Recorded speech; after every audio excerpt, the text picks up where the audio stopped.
My dear viewers and learners, welcome, নমস্কাৰ।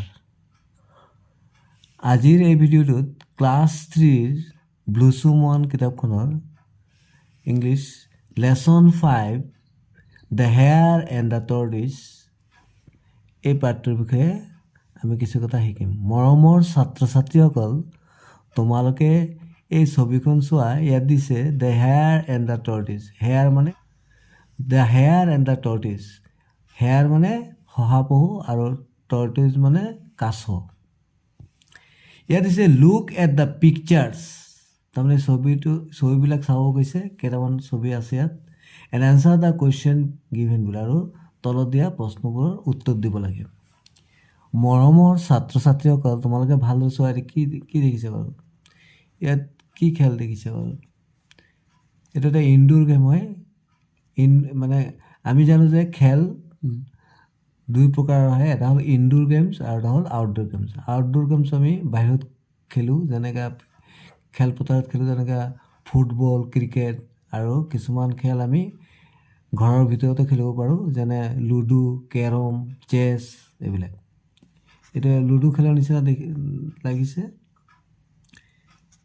ইয়াত চোৱা, ল'ৰা দুটাই কি খেল খেলিছে বাৰু? মৰমৰ ছাত্ৰ ছাত্ৰীসকল, তোমালোকে এনেকুৱা ধৰণৰ খেল খেলানে? চাইকেলৰ কি এইটো টায়াৰ নিচিনা লাগিছে। এইটো এনে খেলবোৰক কি বুলি কয়? Running with hoops. Running with hoops মানে কিবা বৃত্তাকাৰ বস্তু লৈ দৌৰা। এনেকৈ বৃত্তাকাৰ বস্তু মানে ঘূৰণীয়া বস্তু লৈ যেতিয়া দৌৰে ল'ৰা ছোৱালী, এইটো কি বুলি কয়? Running with hoops.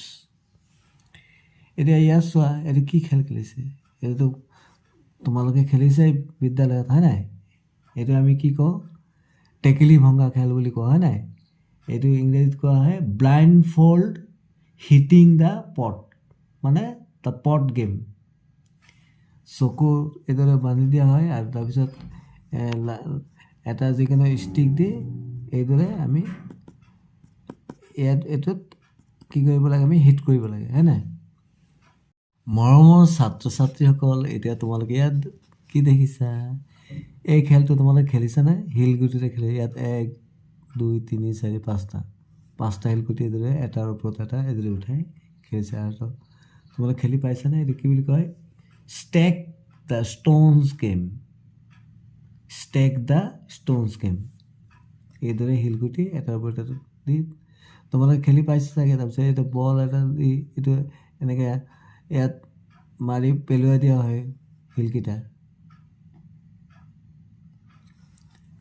এতিয়া তোমালোকে ইয়াত চোৱা, এই ছবিটোত কি খেলিছে? এইটোতো তোমালোকে নিশ্চয় জানা, সকলোৰে প্ৰিয় খেল ফুটবল, হয় নাই? দে আৰ প্লেয়িং ফুটবল। আৰু এই খেলটো খেলি পাইছে চাগে। কি খেল খেলিছে বাৰু? এতিয়া আমি ৰেকেট বুলি কওঁ যে, বেডমিণ্টন, হয় নাই? মৰমৰ ছাত্ৰ ছাত্ৰীসকল, এতিয়া তোমালোকে ইয়াত দেখা, which games R children playing. Which games মানে কি কি গেম, কোনবিলাক গেম আৰ চিলড্ৰেন ল'ৰা ছোৱালীবিলাকে প্লেয়িং খেলি আছে। কি খেলি আছে? আমি কি কি পালোঁ? ৰানিং উইথ হুপছ, তাৰপিছত কি পালোঁ? Blind fold hitting the pot, stack the stones game, football, badminton, ludo, এইবিলাক, হয় নাই? ইয়াত দিছে which game in the picture would you love to play. মৰমৰ ছাত্ৰ ছাত্ৰীসকল, ইয়াত যিবিলাক খেলৰ নাম পালা বা খেল দেখিলা খেলৰ ছবিত, তোমালোকে এইটো নিজৰ প্ৰশ্ন, তোমালোকে কোন গেমটো খেলি ভাল পোৱা? যদি তুমি ফুটবল ভাল পোৱা, লিখিবা I would like to love to play football. Badminton ভাল পালে এইদৰে লিখিবা I would like to love to play, বা I would love to play badminton. ইয়াত দিছে what is your favourite game. তোমাৰ প্ৰিয় খেল কি? মৰমৰ ছাত্ৰ ছাত্ৰীসকল, তোমালোকৰ নিজৰ নিজৰ প্ৰিয় খেলবোৰৰ নাম লিখিবা।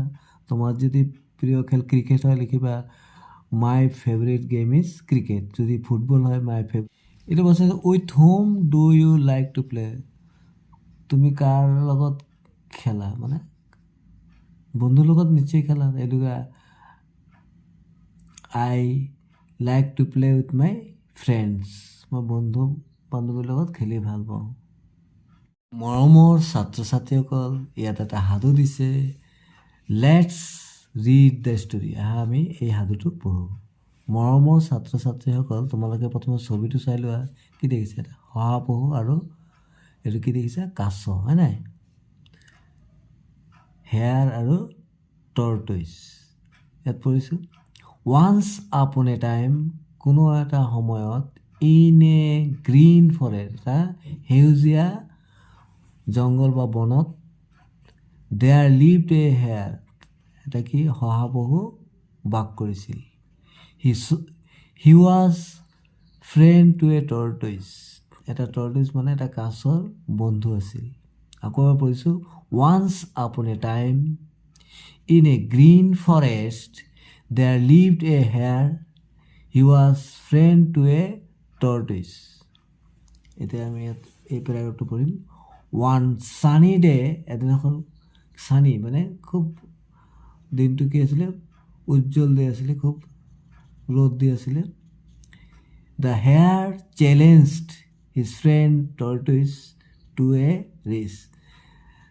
দ্য হেয়াৰ মানে শহাপহুটোৱে চেলেঞ্জ মানে প্ৰত্যাহ্বান জনাইছিলে তাৰ বন্ধু কাছক, টু এ ৰেচ, এটা ৰেচ খেলিবলৈ। ৰেচ মানে এটা প্ৰতিযোগিতা। দ্য হেয়াৰ ৱাজ চুইফ্ট, এনে আমি জানো যে হেয়াৰ মানে শহাপহুৱে কি থাকে? খুব চুইফ্ট থাকে, খুব বেগাই বা দ্ৰুত গতিত দৌৰিব পাৰে। He thought he can win the race easily, তাৰমানে শহাটোৱে ভাবিছিলে যে ই অতি ইজিলি মানে অতি সহজে জিকিব পাৰিব ৰেচখন। দ্য টৰ্টইছ একচেপ্টেড দ্য চেলেঞ্জ, টৰ্টইজেও এই প্ৰত্যাহ্বানটো কি কৰিলে? গ্ৰহণ কৰিলে। ষ্টাৰ্ট পইণ্ট, এই দুজনে দৌৰিব আৰম্ভ কৰিছে, কাছ আৰু শহাপহুৱে। The hare had invited all the animals to the race, শহাপহুৱে সকলো প্ৰাণী কি মানে জংঘলত যিমান জীৱ জন্তু আছে, তাৰমানে শহাপহুটোৱে কি কৰিলে? সকলো জীৱ জন্তুক এই প্ৰতিযোগিতা চাবৰ কাৰণে বা ৰেচটো চাবৰ কাৰণে আমন্ত্ৰণ জনাইছিল। হোৱেন দ্য ৰেচ বিগেন, যেতিয়া এই ৰেচটো আৰম্ভ হ'ল, the hare ran as fast as he could, শহাটোৱে যিমান বেগত দৌৰিব পাৰে দৌৰিলে। আফটাৰ ছাম টাইম, কিছু সময় পিছত, হি লুকড, ই চালে, বেক পিছপিনে চালে, and could not see the tortoise, কাছটোক দেখি নাপালে, কাছটো বহুত পিছ পৰি আছে। চ' সেইকাৰণে হি টুক এ নেপ আণ্ডাৰ এ শ্বেডি ট্ৰী, কি কৰিলে? এটা ছাঁ থকা গছৰ তলত নেপ মানে অকণমান টোপনি লোৱা। আমি দিনত যেনেকৈ অকণমান টোপনি লোৱা, এনেধৰণে টোপনি গৈছিল। While the hair was sleeping, যেতিয়া হেয়াৰটোৱে শহাপহুটোৱে শুই আছিল, দ্য টৰ্টইছ মুভড ষ্টেডিলি, একদম নিজে মনকে, until he rich the finish line, কি কৰিলে? যেতিয়ালৈকে শেষৰ যিটো লাইন, ফিনিছ লাইন আছিলে, শেষ প্ৰান্ত, সেই প্ৰান্ত লাহেকৈ গৈ পাই গ'ল। আৱাৰ্ছ লেটাৰ, মানে কেইবা ঘণ্টাৰ পিছত, the hare woke up and started looking for his friend, মানে ঘণ্টাৰ পিছত শহাপহুটোৱে টোপনি সাৰ পালে আৰু আৰম্ভ কৰিলে লুকিং ফৰ হিজ ফ্ৰেণ্ড, বন্ধুক বিচাৰি, মানে কাছটোক বিচাৰি। হি ৰাছড, খুব বেগাই দৌৰিলে, টু দ্য ফিনিছ লাইন, শেষ প্ৰান্তলৈ, এণ্ড চ' দ্য টৰ্টইছ ৱেটিং উইথ এ বিগ স্মাইল, গৈ চাইছে টৰ্টইছটোৱে মানে কাছটোৱে তাত ৰখি আছে এটা ডাঙৰ হাঁহি দি। আকৌ পঢ়ি দিছোঁ। Hours later the hare woke up and started looking for his friend, he rushed to the finish line and saw' the tortoise ৱেটিং with a big smile. Saw' finish লাইনত পাই গ'ল, ইয়াত দিছে let's check how much we have understood. এতিয়া আমি check কৰিব গৈছে আমি হাউ মাছ মানে আমি কিমান শিকিলোঁ আণ্ডাৰষ্টুড। এক নম্বৰ দিছে এনচাৰ দ্য ফলোইং কুৱেশ্যন, এই প্ৰশ্নবোৰৰ উত্তৰ দিব গৈছে। হু চেলেঞ্জড হুম ফৰ এ ৰেচ, কোনে কাক প্ৰত্যাহ্বান জনাইছিলে এটা ৰেচ কৰিবলৈ, দৌৰ প্ৰতিযোগিতা কৰিবলৈ। আমি জানো শহাপহুৱে কাৰ লগত কৰিছিলে, টৰ্টইছটোৰ লগত। আমি কি লিখিম উত্তৰটো, the hare challenged the tortoise for a race. দুই নম্বৰটো আছিলে what did the hare do during the race, যেতিয়া মানে দৌৰ প্ৰতিযোগিতা আৰম্ভ হৈছিল বেগাই শহাপহুটো বেগাই ধৰিছিলে, তাৰপিছত কি কি কৰিছিলে মাজত, টোপনি গৈছিলে হয়নে, কি লিখিবা, the hare took a nap during the race. Number 3 আছিলে why did the hare think that he would win the race, তাৰমানে শহাপহুৱে কিয় ভাবিছিলে যে এই দৌৰ প্ৰতিযোগিতাত জিকি যাব বুলি, উইন হ'ব মানে বিজয়ী হ'ব। তাৰমানে কেলে কেলে কেলে কৈছিলে বাৰু, তোমালোকে কি ভাবা? নিশ্চয় কাৰণ শহাপহুৱেতো বেগাই ধৰিব পাৰে আৰু কাছতো বেগাই ধৰিব নোৱাৰে, সেইটোৱেই। The hare thought that he would win the race because he could run very fast and the tortoise is very slow. Fourth আছিলে who won the race, কোনে বিজয়ী হৈছিল দৌৰ প্ৰতিযোগিতাত, তোমালোকে এইমাত্ৰ পাইছিলে টৰ্টইছ হয় নাই, তাৰমানে কাছটোৱে, the tortoise won the race. Next আছে why did the hare challenge the tortoise, কিয় শহাপহুৱে টৰ্টইছক এই প্ৰত্যাহ্বানটো জনাইছিলে।